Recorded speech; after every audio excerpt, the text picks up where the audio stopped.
एक मोठी अपडेट आहे। इंडिया आघाडीमधून ममता बॅनर्जी बाहेर पडलेल्या आहेत का असा सवाल विचारला जातोय, कारण पश्चिम बंगालमध्ये तृणमूल काँग्रेस जो ममता बॅनर्जी यांचा पक्ष आहे तो स्वबळावरती लढणार आहे। निवडणुकीच्या आधीच इंडिया आघाडीमध्ये ही मोठी फूट पाहायला मिळते आणि आता हे कन्फर्म झालेलं आहे की तृणमूल काँग्रेस हे इंडिया आघाडीमधून बाहेर पडणार आहे। सोमेश कोलगे आपले प्रतिनिधी अपडेट देतील। सोमेश, नक्कीच आता ही जी घटना आपण पाहतोय की ममता बॅनर्जींनी अशी घोषणा करणं की आम्ही स्वतंत्र लढू, त्याला एक प्रदीर्घ पार्श्वभूमी आहे। ती म्हणजे गेले काही दिवस म्हणजे परवाच्या दिवशी ममता बॅनर्जींनी म्हटलं होतं की मी इंडिया या नावाची म्हणजे सूचना केली होती आणि इंडिया नाव मी सुचवलं, पण मला लक्षात येते की ही जी सगळ्या इंडिया आघाडीच्या बैठक आहेत त्या पूर्ण लेफ्ट डावे कंट्रोल करतायत आणि मी त्यांच्यासोबत सहमती दाखवू शकत नाही ज्यांच्यासोबत मी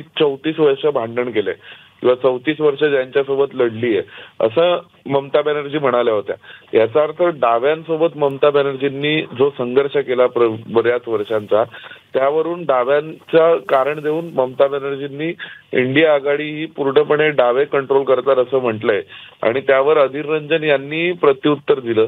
मग हे जे भांडण आहे हे गेले 2 दिवस सातत्याने सुरू होतं आणि मग शेवटी आज आपण त्यामध्ये पाहतोय की ममता बॅनर्जींनी असं म्हटलंय की काँग्रेसचं बंगालला काही घेणं देणं नाहीये आणि त्यांनी माझा जो प्रस्ताव आहे तो पण त्यांनी नाकारला होता की त्यांनी एक म्हटलंय की आमचं कोणासोबत काही संबंध नाही, अखिल भारतीय मामला म्हणजे जे इश्यू आहेत त्यावर आम्ही सगळ्या इलेक्शन्स नंतर मग निर्णय करू आणि काँग्रेसला 300 सीटवरती एकट्याला लढू द्या, क्षेत्रीय दल हस्तक्षेप नाही करणार। तर त्याच्यामध्ये ते म्हणाले की थोडक्यात आमच्या ज्या सीट आहेत तिथे तुम्ही हस्तक्षेप करू नका, बाकी तुम्हाला कुठे लढायचं तिथे लढा, असं अप्रत्यक्षपणे ममता बॅनर्जींनी म्हटलेलं आहे। त्यामुळे आता याबाबतची फक्त अधिकृत घोषणा बाकी आहे की नेमकं ममता बॅनर्जी कधी सांगणार की आम्ही इंडिया आघाडीचे घटक नाही आहोत किंवा त्याबाबतची काय अधिकृत घोषणा करणार, हेच पाहणं शिल्लक राहिलं।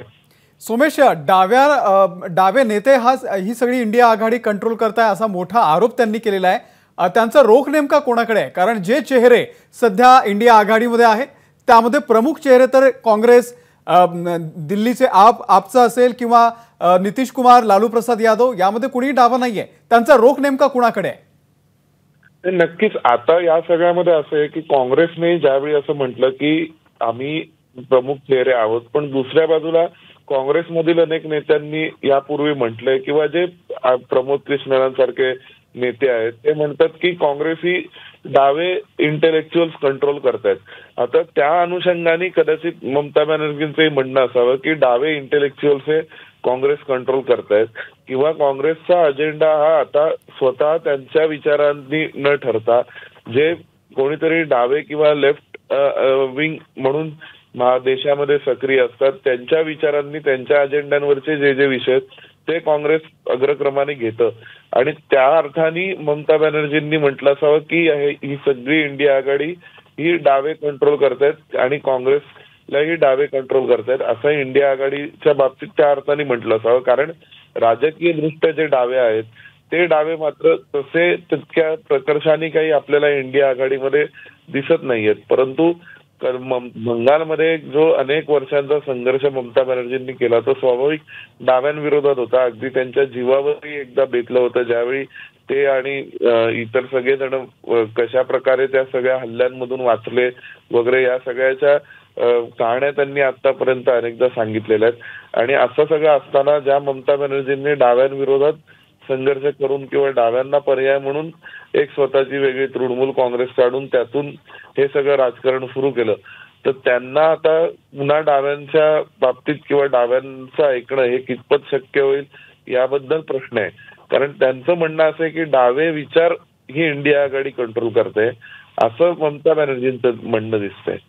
निश्चित, आणि निवडणुकीच्या तोंडावरती अगदी 1-2 महिन्यामध्ये निवडणुका आहेत, त्या तोंडावरती हा एक मोठा धक्का इंडिया आघाडीला बसलेला आहे। याचा फटका कसा बसेल?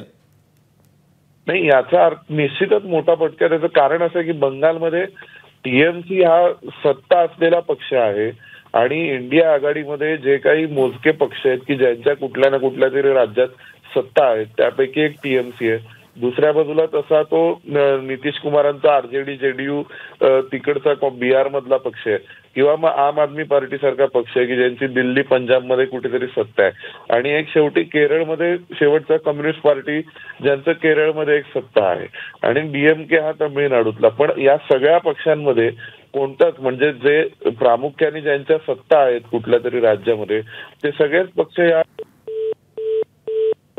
सुमेशशी आपला संपर्क तुटलेला आहे, परंतु एक मोठी अपडेट इंडिया आघाडी संदर्भामध्ये. ममता बॅनर्जी इंडिया आघाडीमधून बाहेर पडलेल्या आहेत आणि आगामी निवडणुका त्या पश्चिम बंगालमध्ये स्वबळावरती लढणार आहेत. एक मोठा धक्का इंडिया आघाडीला. एबीपी माझा, उघडा डोळे बघा नीट.